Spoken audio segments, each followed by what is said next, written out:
Bismillahirrahmanirrahim. Assalamualaikum warahmatullahi wabarakatuh. Apa kabar teman-teman? Setia UFS Official Channel bersama saya sekarang ya di vlog Musafir Dakwah. Kita kali ini akan menyusuri kawasan religi ya, masjid-masjid tua di kota tua. Salah satunya yang akan kita kunjungi hari ini adalah Masjid Jami An-Nawir di Kampung Arab Pekojan yang berdiri tahun 1760 Masehi. Jadi Kampung Arab di Kota Tua ini diberi nama Pekojan. Asalnya dari kata koja. Koja ini untuk bangsa India dan bangsa Arab Muslim yang tinggal di Batavia.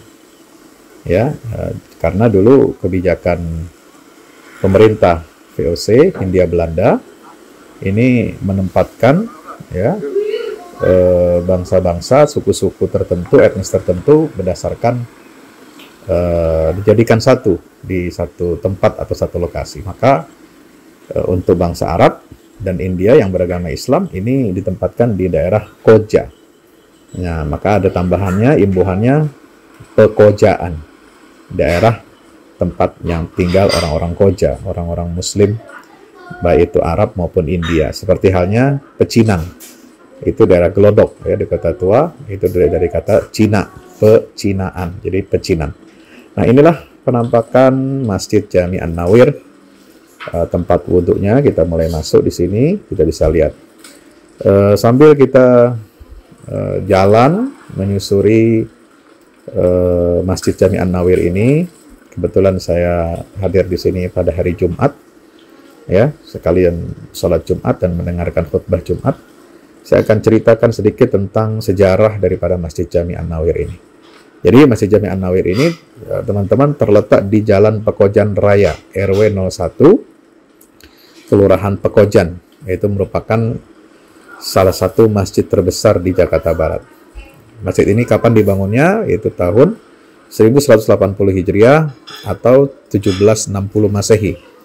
Ya, didirikan oleh seorang ulama yang bernama Sayyid Abdullah bin Husain Al-Idrus dari Hadramaut. Ini tahun 1760. Ya, dapat menampung jamaah sekitar 1000 orang. Nah, Sayyid Abdullah bin Husain Al-Idrus ini, beliau adalah seorang muslim kaya raya yang namanya diabadikan menjadi nama Jalan Al-Idrus di Jalan Gajah Mada, Jakarta Pusat. Dan semasa hidupnya dia ikut menyelundupkan senjata untuk para pejuang Aceh saat melawan Belanda. Masjid ini lebih dikenal dengan sebutan Masjid Pekojan ketimbang Masjid Jami An-Nawir. Nah, arsitekturnya, teman-teman, Masjid Jami An-Nawir adalah perpaduan gaya Timur Tengah, Cina, Eropa, dan Jawa. Ya. Dan dalam masjid itu terdapat 33 pilar atau tiang penyanggah dan lampu antik yang tergantung di atas plafon masjid yang terbuat dari papan kayu jati serta menara masjid setinggi 17 meter. Nah, ini adalah beduk ya, beduk Masjid Jami An-Nawir yang baru ya, menggantikan yang lama. Nah, jadi di masjid ini ada 33 pilar atau tiang penyanggah dan lampu antik yang digantung ya di plafon masjid yang terbuat dari papan kayu jati. Menara masjidnya nanti kita akan naik ke atas ya, teman-teman. Itu setinggi 17 meter yang menjadi ikon Masjid Jami An-Nawir Pekojan. Nah, ini adalah beduk lama ya, beduk lama yang ada di Masjid Jami An-Nawir atau Masjid Jami Pekojan. Nah, di belakang masjid itu ada makam Syarifah Fatmah binti Husain Al-Idrus yang disebut oleh masyarakat sekitar dikenal dengan Jide kecil, nenek kecil. Dan hingga kini makamnya ya juga biasa diziarahi oleh orang dari berbagai Indonesia. Nah, inilah Syarifah Fatmah yang menyumbangkan lahan untuk membangun masjid tersebut. Ya, jadi lahan masjid ini itu disumbang oleh Syarifah Fatmah binti Husain Al-Idrus. Nah, ini di belakang ini juga ada kolam. Nah, kolam ini sebagai sumber air bagi Masjid Jami Pekojan ya, yang dialirkan ke tempat wudhu, toilet, kamar mandi, dan seterusnya. Dan masjid ini pada abad ke-18 ya diperluas kembali oleh Sayyid Abdullah bin Husain Al-Idrus. Jadi pertama awal mulanya tanahnya wakaf dari Syarifah Fatmah, kemudian dikembangkan, diperluas oleh Said Abdullah bin Husain Al-Idrus tahun 1760. Di masjid ini, tempat Habib Utsman bin Yahya, sang mufti Islam Batavia, berdakwah mengajarkan majelis ilmu. Ya, teman-teman kalau searching Google, cari Habib Utsman bin Yahya, itu mufti Batavia, ya, yang diangkat oleh pemerintah Hindia Belanda. Beliau ini kelahiran Pekojan, kampung ini, pada tanggal 17 Rabiul Awal 1238 Hijriah atau 1822 Masehi.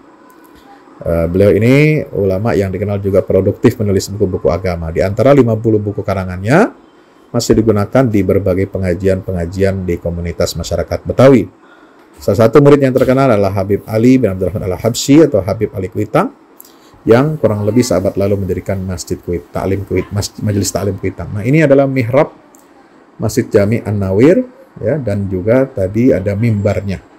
Yang mimbar itu dihadiahkan atau dibuat di Kalimantan, dihadiahkan oleh Sultan Pontianak, ya, untuk Masjid Jami An-Nawir. Jadi ini mimbarnya masih asli, ya, dihadiahkan oleh Sultan Pontianak. Kurang lebih dihadiahkan itu pada pada awal abad 19, ya. Nah, kembali kepada sejarah Masjid An-Nawir Pekojan Batavia ini. An-Nawir itu artinya adalah cahaya. Jadi para pendirinya memang berharap agar masjid yang berada di tengah perkampungan Pekojan ini bisa menjadi cahaya umat Islam di tanah air. Dan masjid ini sudah masuk dalam daftar bangunan bersejarah yang dilindungi oleh undang-undang dengan pengesahan SK Mendikbud RI nomor 0128/M/1988. Nah, menurut kisah konon, ketika terjadi perang di Ponegoro tahun 1825-1830, seorang ulama besar bernama Habib Utsman bin Yahya, ya, bersama Syekh Imam Nawawi Al-Bantani memperbaiki dan memperluas Masjid Jami An-Nawir dari yang awalnya hanya 400 meter persegi sampai 800 meter persegi. Selain itu juga Habib Utsman dan Syekh Nawawi Al-Bantani kemudian perbaiki arah kiblat Masjid Jami An-Nawir yang terjadi sedikit menyerong, bukan lurus, ya, seperti bentuk bangunan gedung aslinya, tapi atau sejajar dengan pilar yang terdapat di dalam gedung, tetapi dia menyerong, ya, mengikuti arah kiblat yang benar, seperti halnya di Masjid Gede Kauman yang diubah arah kiblatnya oleh Kiai Haji Ahmad Dahlan. Jadi Masjid Jami An-Nawir ini salah satu masjid tempat mengajar Mufti Batavia Habib Utsman bin Yahya, ya, yang beliau ini diangkat sebagai Mufti Betawi pada tahun 1862 Masehi. Dan bagaimana arsitektural masjidnya? Ya, Masjid An-Nawir ini punya arsitektur yang indah, ya, sangat indah dan khas, yang terlihat dari perpaduan gaya Timur Tengah, Cina, Eropa, dan Jawa. Di sini tidak ada kubah, ya teman-teman, tapi bentuknya tidak terdapat bentuk kubah seperti halnya masjid-masjid di Timur Tengah atau Hadramaut. Tapi kita saksikan ini adalah berbagai ornamen khas Cina menempel di pintu-pintu masjid dan bentuk konstruksi daun jendela yang beraksen Jawa. Karena itu sangat menarik karena pembangunan masjid ini melibatkan kontraktor Cina dan Moor, ya, atau bangsa India di Batavia. Memasuki ruang utama masjid telah jelas pada tiang penyangga, ya, tiang-tiang penyangganya itu berbentuk silinder, ya, catnya putih khas Eropa. Jadi tiang-tiang besar seperti Eropa. Di ruang utamanya itu berbentuk huruf L, ya. Jadi gedungnya ini letter L. Terdiri dari 33 pilar besar. Jumlah pilar ini sesuai jumlah zikir yang biasa dibaca umat Islam. Tasbih, tahmid, dan takbir itu 33 kali setelah sholat fardu. Nah, sebelum diperluas, masjid di pinggir kali Angke itu hanya memiliki 11 tiang. Jika dilihat dari dalam, masjid tua di perkembangan Prabu tersebut berhuruf L, yang diperluas di bagian belakang dan samping untuk disesuaikan dengan bentuk dan luas tanah masjidnya. Adapun bagian depan ruang utama terdapat 2 mimbar tempat khutbah Salah satunya hadiah dari Sultan Pontianak pada abad ke-18 Masehi. Dan di dinding dekat mimbar terdapat tulisan Arab yang artinya inilah mimbar tempat menyampaikan penerangan-penerangan agama dan nasihat yang benar. Luas bangunan seluruhnya ada sekitar 1.983 meter persegi. Berdiri di atas areal tanah seluas 2.520 meter persegi dan menampung 2.000 jamaah. Hingga saat ini, Masjid An-Nawir merupakan masjid terbesar di Jakarta Barat. Dan karena terkenal paling besar dan tua daerah Pekojan, maka masjid juga disebut dengan Masjid Pekojan. Nah, masjid ini punya menara seperti mercusuar nih teman-teman. Tingginya 17 meter yang berdiri kokoh di bagian luar. Nah, seperti apa menara Masjid An-Nawir atau Masjid Pekojan ini? Kita lihat di sini. Saya akhirnya bisa masuk nih ya. Diberikan kunci oleh pengurus masjidnya, dibukakan. Jadi ini tingginya 17 meter ya. Dan kita naik ya di sini. Ketika masa perjuangan kemerdekaan, menara ini sering dijadikan tempat bersembunyi para pejuang dari kejaran tentara penjajah. Ya. Dulu saat belum ada pengeras suara, muazin itu mengumandangkan azan dari atas menara ini. Bagian depan ruang utama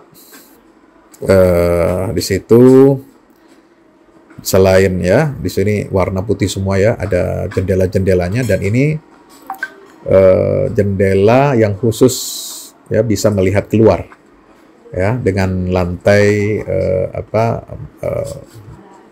warna coklat ya, lantai warna coklat ini jadi kita bisa untuk melihat kondisi atap ya. Jadi para pekerja yang ingin membersihkan atau melakukan renovasi atap kalau ada yang bocor ini masukin dari sini. Nah, ini bentuk menaranya seperti mercusuar tadi warna putih ya, kelihatan dari luar. Subhanallah. Ayo kita naik lagi ke atas. Nah, sambil kita naik ke atas, saya juga ingin cerita bahwa mimbar yang tadi di bawah itu adalah hadiah dari Sultan Pontianak ya. Dan secara umum hampir semua bangunan masjid ini punya jumlah sesuai perhitungan ibadah umat Islam. Nah, tiang di ruang serambi masjid itu ada 17. Jadi tiang yang pertama kali kita masuk tadi yang di serambi masjid 17, itu 17 rakaat. Di dalam masjid ada 33 pilar ya. 33 pilar menunjukkan zikir, tasbih, tahmid dan takbir 33 kali. Kemudian ada 5 pintu dari arah barat ke timur, itu melambangkan rukun Islam, sedangkan 6 jendela pada bagian selatan melambangkan rukun iman. Dan secara keseluruhan jumlah pilar di dalam Masjid An-Nawir ini ditopang oleh 99 pilar, yang itu melambangkan jumlah Asmaul Husna, ya, nama-nama Allah yang terbaik. Nah, ini kondisi di atas menara masjid ya, semuanya dikelilingi oleh toa ya, dari berbagai penjuru dan ada teleskopnya di sini teman-teman, luar biasa ya. Itulah keunggulan, berapa keunikan dari arsitektur Masjid Jami An-Nawir. Ya, saya kira itu dulu ya awalnya Masjid An-Nawir ini. Pertama kali itu berupa surau kecil yang dulu diketuai oleh Daeng Usman bin Rohaili sampai tahun 1825. Nah, Daeng Usman ini seorang pedagang yang menggunakan kali Angke di kawasan Arab Pejuang sebagai jalur transportasi dagangnya, lalu dia bangun masjid. Ya, nah lalu kemudian diperluas pada abad 19 dari 400 meter sampai 800 meter persegi.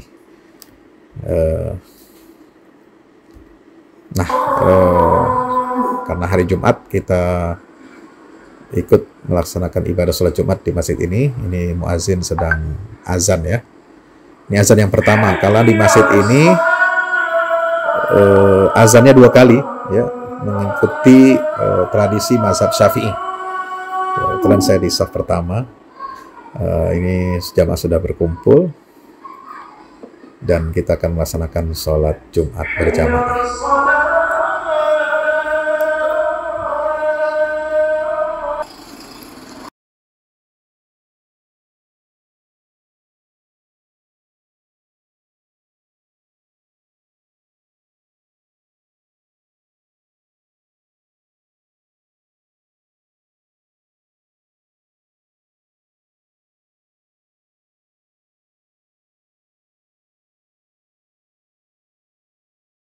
Ya, setelah selesai kita sholat Jumat berjamaah, saya keluar dari masjid. Ya, ini suasana parkiran motor, karena di masjid ini tidak ada tempat parkir khusus ya, tidak punya lahan parkir di sekitar masjid. Dia hanya menutupi badan jalan, itu ditutup sementara pelaksanaan sholat Jumat untuk parkir motor-motor ataupun mobil yang pemiliknya ingin melaksanakan sholat Jumat berjamaah. Nah, kita melewati keluar dari masjid ini, kita akan menuju Masjid Langgar Tinggi, teman-teman. Ya, Masjid Langgar Tinggi. Nah, ini sebelah kiri saya, ya, mulai dari tadi, setelah dari masjid itu sampai depan ini adalah bangunan wakaf, rumah-rumah wakaf milik masjid, ya, yang digunakan hasil sewanya atau kontrakannya itu digunakan untuk dana operasional masjid Jami An-Nawir. Ya, dan ini ada pembagian nasi kuning gratis ya, nasi uduk gratis dari salah seorang jamaah untuk jamaah yang selesai melaksanakan sholat Jumat. Alhamdulillah. Mudah-mudahan rezekinya senantiasa diberkahi Allah Subhanahu wa taala. Nah, jadi sampai gedung ini yang ada di sebelah kiri saya itu adalah bangunan wakaf milik masjid. Ya, yang itu digunakan, disewakan untuk jenis usaha-usaha, dan hasilnya itu digunakan untuk dana operasional masjid. Nah, itu di rumah wakaf ya. Alhamdulillah. Jadi untuk disewakan. Ya, kita akan lanjut. Nah, di sebelah kanan saya ini adalah yang disebut dengan jembatan kambing, karena di sini banyak jagal-jagal kambing, tempat jual beli kambing yang masih hidup ataupun yang sudah disembelih. Nah, biasanya di sini sangat ramai sekali karena pedagang rumah makan ya, sate kambing, tongseng kambing, ini ngambil dagingnya dari sini, di daerah wilayah Jakarta Barat itu ngambil dari sini. Nah, setelah itu dari jembatan kambing kita akan terus jalan menyusuri jalan yang berada di pinggir Kali Angke, ya, masih di wilayah Pekojan. Kita akan kemana?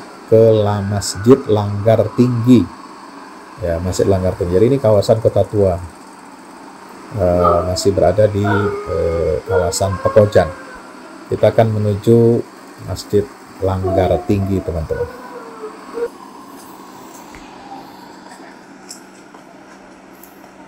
Nah, sekarang kiri kanan ini banyak yang dijadikan sebagai gudang, ya, tempat ekspedisi, ya, bongkar muat barang.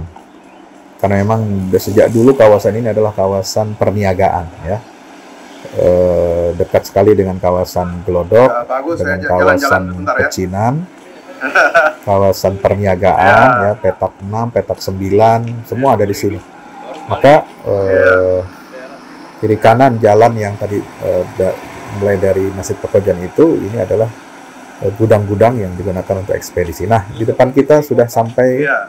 Tahun Masjid berapa tuh? Langgar Tinggi, ya. Nah, iya, BI Kota kan di sini. Masjid Langgar Yang Tinggi. pertama. Ini Nah, ini masjid Langgar Tinggi nih. Ini yang dilindungi juga sebagai cagar budaya. Nah, Masjid Langgar Tinggi ini dibangun kapan? Pada tahun 1249 Hijriah atau 1829 Masehi, yang berada di Jalan Pekojan Raya.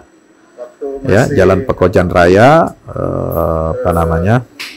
sebelum pandemi. Di Jalan Pekojan Raya ini, RW 1 Kelurahan Pekojan itu dinamakan, kenapa dinamakan Masjid Langgar Tinggi? Karena masjid ini berlantai 2, ya, walaupun pendek-pendek, ya.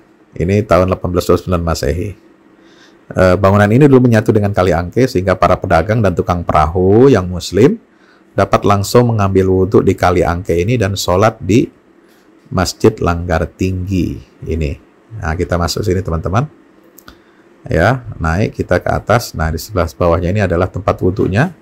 Ya, sangat pendek sekali. Itu apa, dinding-dindingnya khas zaman dulu dengan kayu-kayu, ya, atap kayunya, plafonnya itu kayu asli.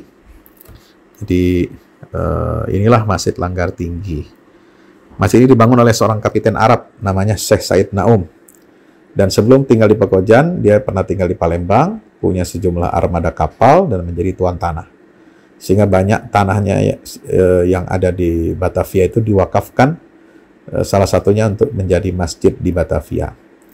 Nah, Syekh Said Naum ini suka atau ringan tangan ya, memberi bantuan untuk perbaikan dan perluasan masjid-masjid di Batavia, termasuk perbaikan dan perluasan Masjid Langgar Tinggi.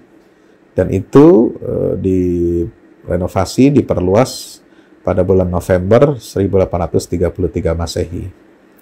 Nah, pada saat itu Langgar ini setiap Kamis malam diadakan bacaan Maulid Nabi, dan setiap Senin malam pembacaan burdah diiringi rebana.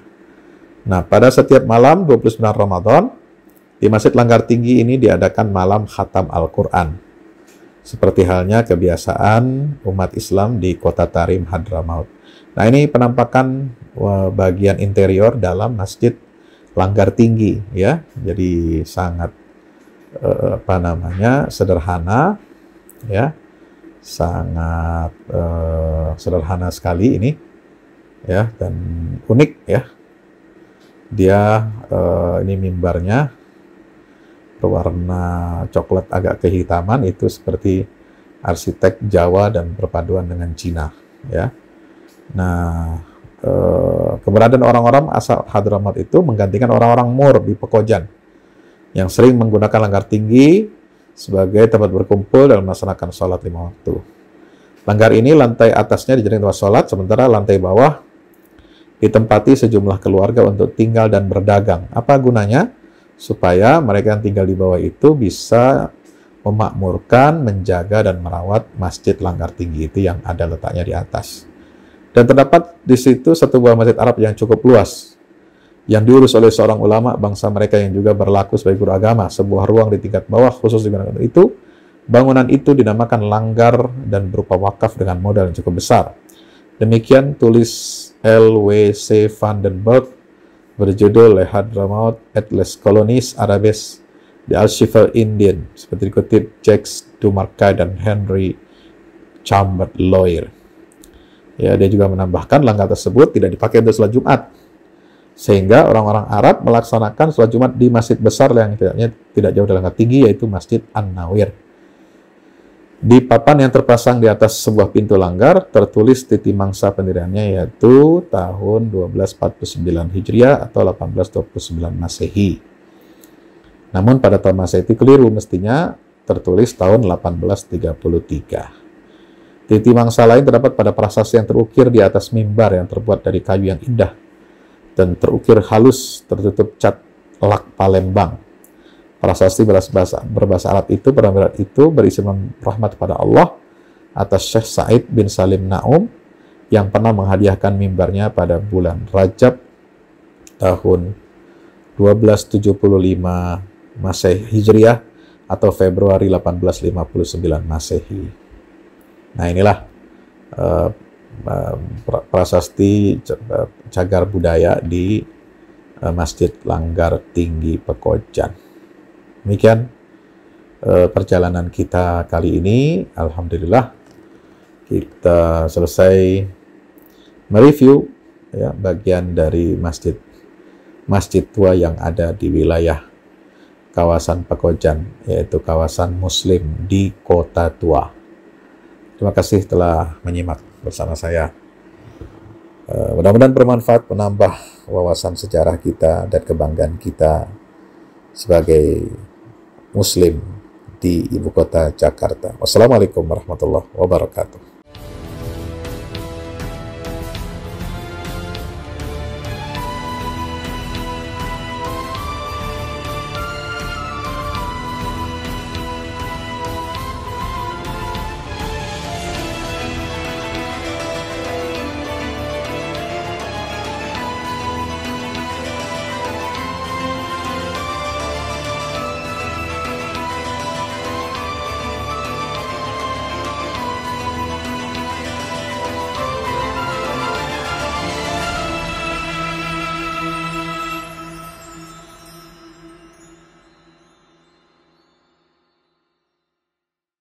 Assalamualaikum warahmatullahi wabarakatuh. Alhamdulillah kita udah selesai pengecoran rooftop ya. Itu apa? Tangga buat ke bawah. Yang ini di atas buat toren 2 biji. Ini semua udah dikeliling tembok.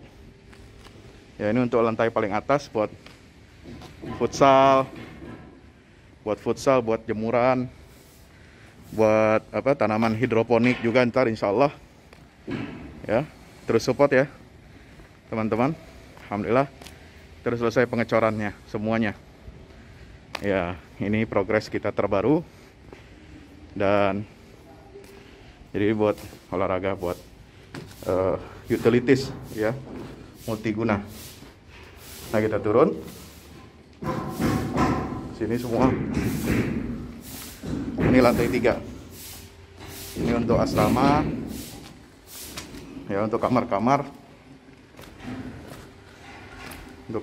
dan nah di situ musola. Nanti di situ musola ya. Ini kamar-kamar dan musola buat santri-santri tahfiz kita insya Allah.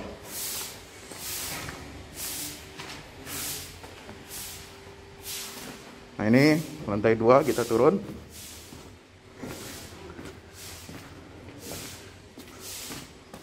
Ini untuk kelas-kelas ya. Kelas-kelas tahfidz, kelas-kelas tadabbur. Insya Allah mau udah jadi. Alhamdulillah berkat dukungan antum semua. Nah, tinggal ke bawah di sini buat aula. Aula semua di sini ya. Mohon doanya terus. Mudah-mudahan berkah. Mudah-mudahan cepat jadi finishing. Kira-kira finishingnya ini butuh 1,5 M lagi ya. Mudah-mudahan. Al-Fatihah. Al-Fahmu Institute mempersembahkan serangkaian buku karya Ustadz Fahmi Salim LCMA. Buku pesan-pesan tauhid untuk negeri di masa pandemi. Buku mutiara ilmu-ilmu Al-Quran. Ada diskon 20% untuk buku tafsir sesat 58 esai kritis wacana Islam di Indonesia dan buku kritik terhadap studi Al-Quran kaum liberal. Anda dapat memesannya melalui layanan WhatsApp di nomor 0877 0637192 dengan format pemesanan ketik nama, alamat lengkap, nomor handphone, dan jumlah buku yang diorder. Ongkos kirim di luar harga buku dan menyesuaikan wilayah dengan paket standar. Lampirkan juga bukti transfer Anda ke rekening BNI Syariah di 0631 748573. Tunggu apa lagi? Pesan sekarang.